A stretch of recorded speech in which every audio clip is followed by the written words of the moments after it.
علیکم ورحمۃ اللہ وبرکاتہ۔ دوستو، میں نفیس اکبر قاسمی کچھ دن پہلے حضرت مولانا طاہر حسین صاحب گیاوی رحمۃ اللہ علیہ کا انتقال ہوا۔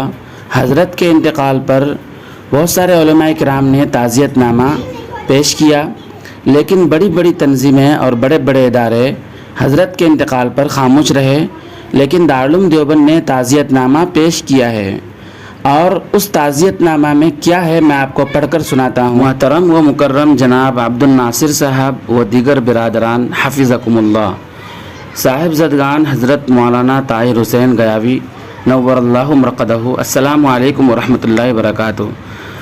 آپ کے والد محترم مناظر اسلام حضرت مولانا طاہر حسین گیاوی نور اللہ مرقدہ کے سانحہ ارتحال کی خبر سے ہم خدام دارالعلوم کو بے حد صدمہ پہنچا۔ انا للہ و انا الیہ راجعون، انا للہ ما اخذ ولہ ما اعطى وکل شیء عنده باجل مسمى۔ مولانا مرحوم اپنی طویل علالت کے بعد اس دار فانی کو رخصت کہہ کر مالک حقیقی سے جا ملے۔ مولانا مرحوم کے لیے دارالعلوم میں ایصال ثواب اور دعائے مغفرت کا اہتمام کیا گیا۔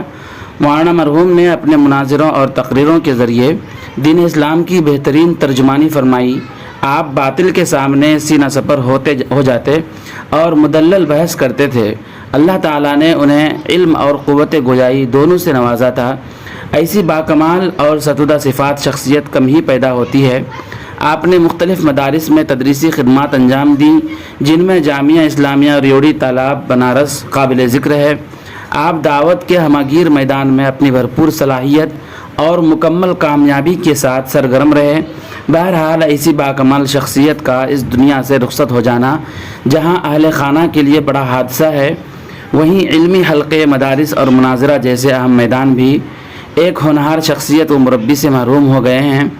اس صدمے کی گھڑی میں ہم خدام دارالعلوم آپ تمام اہل خانہ کی خدمت میں تعزیت مسنونہ پیش کرتے ہوئے دعا گو ہیں کہ اللہ تعالیٰ مرحوم کی بال بال مغفرت فرمائے، ان کی حسنات کو قبول فرمائے، سیئات سے درگزر فرمائے اور جوار رحمت میں قرب خاص نصیب فرمائے۔ غم زدہ خانودہ نیز دیگر تمام متعلقین منتسبین کو صبر جمیل عطا فرمائے۔ والسلام۔ محمد راشد، حضرت مولانا و مفتی محمد راشد اعظمی، قائم مقام محتمین دارالعلوم دیوبند۔